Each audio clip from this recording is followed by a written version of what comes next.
તેમને સીધી રીતે હર્ષ સંઘવી અને તેમની પોલીસને નિશાન બનાવ્યા. તેમનો આરોપ હતો કે પોલીસ તેમના ઘરે ગઈ, તેમના મધર, તેમના પરિવારને સીધી રીતે ધમકાવવાનો પ્રયત્ન કર્યો. સાથે જે રીતે અમદાવાદથી લઈને સમગ્ર ગુજરાતમાં પોલીસ આમ આદમી પાર્ટીના ઉમેદવારોને નેતાઓને ધમકાવી રહી છે, અરેસ્ટ કરી રહી છે, તેને લઈને પણ તેઓએ આકરા પ્રહારો કર્યા. સાથે તેઓ સીધી રીતે પડકાર ફેંક્યો હર્ષ સંઘવીને કે તેમને જો પકડવું હોય તો તેઓ વિસાવદરમાં છે, તે આઈને પકડી શકે છે. એ સિવાય સરકારના માનીતા અથવા સરકારના ઇશારે કામ કરતા આઈપીએસ અધિકારીઓ અને પોલીસ અધિકારીઓને પણ તેઓએ દલાલ કહ્યા. નમસ્કાર, હું છું ચિંતામણી પુત્ર અનિલ પટેલ.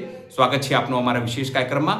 આવો સાંભળીએ નારાજ થયેલા ગોપાલ ઇટાલિયાએ હર્ષ સંઘવી ઉપર કેવા પ્રહાર કર્યા, કેવી ભાષામાં તેમની સાથે વાત કરી.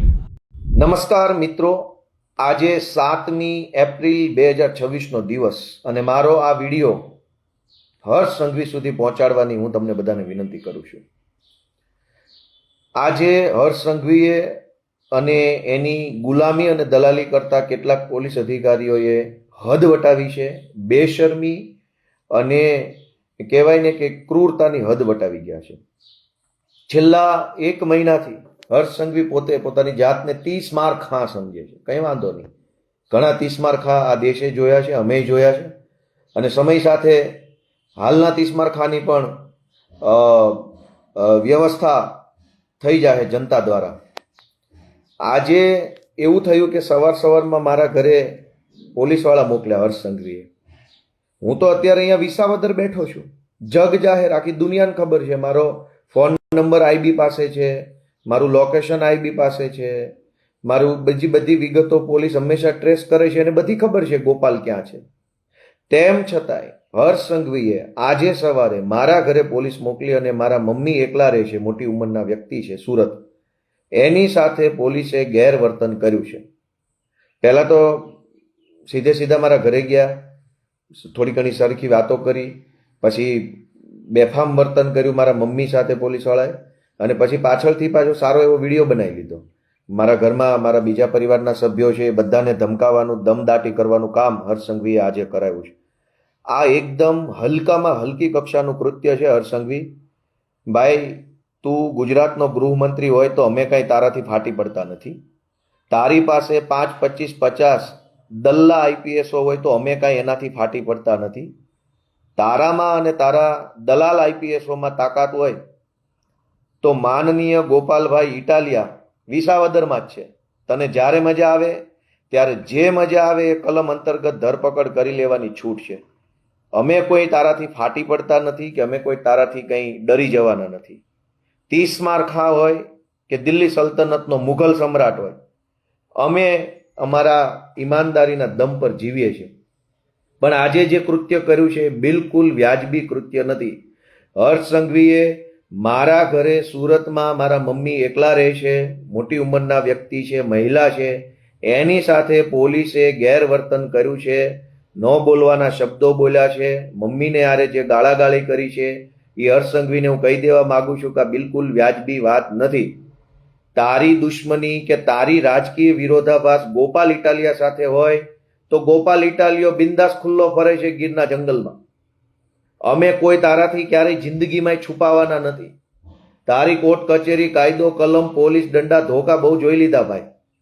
પણ આ મહિલાઓ ઉપર પોલીસ મોકલીને તું જે હોશિયારીઓ બતાવે છો એ બિલકુલ વ્યાજબી વાત નથી.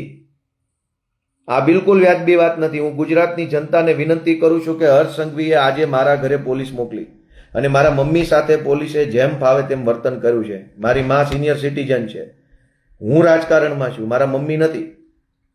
મારી માએ તો મને ઘણું કીધેલું કે બટા આ રાજકારણ રહેવા દે, આમાં બધા લુખ્ખા હોય, આમાં ગુંડાઓ હોય, હલકા માણસો હોય, બટા આપણે આ ન કરાય, આપણે નાના માણસો છીએ, આપણે ગામડાના માણસો છીએ, આપણને રાજકારણમાં કોઈ આગળ ન આવવા દે. મારી મમ્મીએ મને ઘણો સમજાવ્યો હતો. પણ મેં એવું નક્કી કરેલું કે રાજકારણમાં જો ભાજપના ગુંડાઓ જ ગુંડાઓ હોય તો હવે હું રાજકારણમાં જઈશ, આ ગુંડાઓને તે જેલમાં પુરાવાનું કામ કરીશ અને રાજકારણને બદલવાની કોશિશ કરીશ. મારી જેવો સામાન્ય પરિવારનો વ્યક્તિ, ગામડાનો નાનો માણસ, મહેનત મજૂરી કરીને ભણી ગણીને ઉપર આવેલો વ્યક્તિ વિસાવદરની જનતાના આશીર્વાદથી ધારાસભ્ય બને અને ગુજરાતની જનતાના આશીર્વાદથી આમ આદમી પાર્ટી આગળ વધે એ વાતનો બદલો હર્ષ સંઘવી પોલીસ મોકલીને મારી મમ્મી સાથે બદલો લેશે? એટલે આટલી વિકૃતિ આવી ગઈ છે હર્ષ સંઘવીને, સત્તાની આવી હવા ભરાઈ ગઈ છે. તો જા ભાઈ, તને કહી દીધું કે તું અને તારા દલાલ 4-5 આઈપીએસઓ જેને હું ઓળખું છું એનામાં જે ફાંકો હોય ને એ ફાંકો કાઢી નાખજો અને ધરપકડ કરી લેજો. તમારી જેલ, તમારો દંડો, તમારી પોલીસ મને શું ડરાવી શકે છે હું જોઉં છું. અમે કાઠિયાવાડની ધરતીનું ધાવણ ધાવીને મોટા થયા છે. આ શું રાજનીતિ આદરી છે? આ માણસાઈ છે? આ કોઈ વ્યવહારિક વાત છે? તમે એક સિનિયર સિટીઝન 65 વર્ષની મહિલાને પોલીસ મોકલીને દબાવો એટલે શું સમજો છો તમારી જાતને? આવા તો અનેક ગૃહમંત્રીઓ આવ્યા અને દફન થઈ ગયા, માટી વળી ગઈ શરીર ઉપર, કોઈને યાદ નથી કેટલા આવા પાક્યા ને કેટલા ક્યાં જતા રહ્યા. મિત્રો, હું ગુજરાતભરની જનતાને એક વિનંતી કરવા માંગુ છું કે મને આજે બહુ દુઃખ થયું છે. મારા શબ્દો આકરા હશે. હું રાજનીતિમાં આવ્યો, મેં ગુજરાતના લોકોને જાગૃત કરવાનું કામ કર્યું, મેં રાજનીતિક લડાઈ લડવાનો નિર્ણય કર્યો. હું ડર્યો નહીં, ડગ્યો નહીં, પૈસાથી ખરીદાયો નહીં, પોલીસથી ડર્યો નહીં અને લડું છું. એ વાતનો બદલો હર્ષ સંઘવી હવે મારી મમ્મી સાથે લઈ રહ્યો છે, મારા ભાઈ સાથે લઈ રહ્યો છે. આ કેટલું વ્યાજબી છે? જે કાંઈ તમારે રાજકીય દુશ્મની કરવી હોય, માથાકૂટ કરવી હોય, હુમલા કરાવવા હોય અમારા ઉપર, જેલમાં પૂરવા હોય, તો હું પોતે હાજર છું. હું ક્યાંય મારી જિંદગીમાં ભાગ્યો નથી કે મારી જિંદગીમાં હું કોઈ દિવસ ક્યાંય હોય બાપા ભાઈ બાપા મરી ગયા કરતો નથી. જે કાંઈ આવે એમાં આપણું ગોપાલભાઈ ઇટાલિયાનું કામ મોરે મોરા વાળું જ હોય છે. આપણને સીધી કોઈ પણ પ્રકારની બીક લાગતી નથી. પણ આજે હર્ષ સંઘવીએ જે કામ કર્યું છે, હું બધા મારા જે કાંઈ મિત્રો ગુજરાતભરના છે એને એક જ વિનંતી 2 હાથ જોડીને કરું છું કે આ વિડીયો એટલો શેર કરો કે એક માણસ સુધી પહોંચવો જોઈએ કે હર્ષ સંઘવીએ કેવા હલકા ધંધા ચાલુ કર્યા છે. આટલી હદે વિકૃતિ ન કરવી જોઈએ ભાઈ. મને આજે બહુ દુઃખ લાગ્યું છે. મારા મમ્મી રાજનીતિમાં છે નહીં. અમારા સોસાયટીના સિક્યુરિટી ગાર્ડ સાથે પણ પોલીસે ચર્ચા કરી છે અને એને પણ પૂછું ગોપાલ ક્યાં છે, ક્યારે આવે છે, એની પત્ની શું કરે છે, બાળકો શું કરે છે. ભાઈ મને પૂછી લે ને, ફોન તારી પાસે છે, તારા ઇન્ટેલિજન્સ બ્યુરોના દલ્લા આઈપીએસઓ છે એની પાસે છે, તારા પાગિયાઓ કેટલાક એસપી છે એની પાસે બધી જ ડિટેલ છે. તું પૂછી લે ને, તારા દલ્લાઓ જે છે એને પૂછી લે કે ગોપાલના છોકરા શું કરે, બૈરા શું કરે, બધું જ અમે જાણીએ છીએ. તમારે સિક્યુરિટી ગાર્ડને ક્યાં આવી બધી ધાક ધમકી કરવાની જરૂર છે? સોસાયટીનો સિક્યુરિટી ગાર્ડ છે કે મારો વ્યક્તિગત પર્સનલ માણસ નથી, એ તો સોસાયટીનો કોમન વ્યક્તિ છે. 2-5 હજાર પગાર ઉપર કોઈ ગરીબ માણસ બચારો નોકરી કરતો હશે, હું તો ઓળખતોય નથી એને કે કોણ છે, કયા ગામના છે. તમે સોસાયટીના સિક્યુરિટી ગાર્ડને પોલીસથી ડરાવો, મારા મમ્મીને પોલીસથી ડરાવવા નીકળ્યા એટલે શું સમજો? તમારાથી ફાટી પડીશું. તમારામાં જે મને ધરપકડ કરી લો ને, કઈ વાંધો નહીં, હું આ બેઠો અહીંયા બિંદાસ વટથી બેઠો છું. તારામાં જેટલું પાણી હોય ને એટલા પાણીથી મોકલજે તારા આઈપીએસ ડીવાયએસપી, તારામાં જે કાંઈ તારા દલાલો હોય ને એની ટોળકી મોકલી દેજે અને હું એક પગલું પાછું નહીં ભરું. પણ આ બિલકુલ વ્યાજબી વાત કરી નથી. આ વસ્તુ મને બહુ ખટકી છે, મને ખૂબ દુઃખ લાગ્યું છે. હર્ષ સંઘવીએ, મને એને ખબર છે બધી કે ગોપાલ ઇટાલિયાને પકડવો હોય તો ગોપાલ ઇટાલિયાને ટ્રેસ કરો એટલે પોલીસ, આઈબી બાઈબી બધાને બધી ખબર છે. કેમ કે હું કઈ છુપાઈને તો જીવતો નથી. રોજ સવારે કંઈક ને કંઈક જાહેર કાર્યક્રમોમાં હોઉં છું, સભામાં, મિટિંગમાં, સત્સંગમાં, ગમે ત્યાં. તેમ છતાંય તમે મારા ઘરે પોલીસ મોકલો છો અને મારા મમ્મીને ડરાવવાની કોશિશ કરો છો, ગાળાગાળી કરો છો ઘરે જઈને એક મહિલા સાથે. એટલે શું એમ તમારી જાતને શું સમજો છો તમે?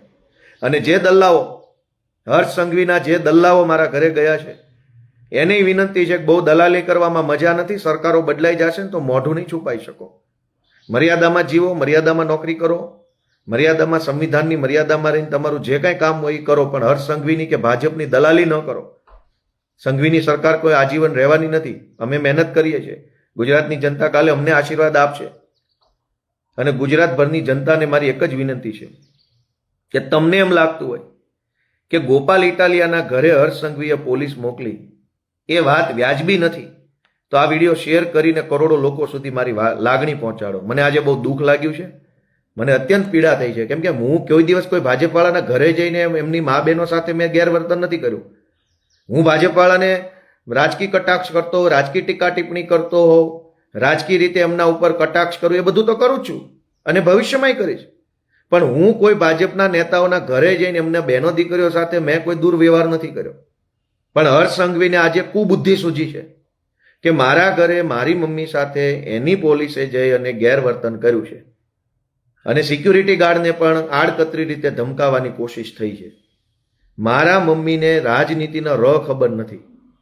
હું મારો હોદ્દો કયો છે, એ હોદ્દાનું શું મહત્વ કહેવાય, ધારાસભ્ય એટલે શું કહેવાય, મારા મમ્મીને કંઈ ખબર નથી. એકદમ દેશી માણસ છે, ગામડાના માણસ છે.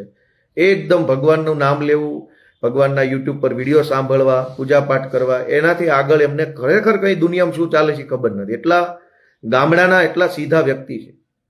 અને તમે ન્યા જઈને તમે એને ક્યાં ગયો ગોપાલ, શું કરે છે, ઘરે આવે છે કે નહીં, કેટલા વાગે આવે, એટલે કેમ ભાઈ?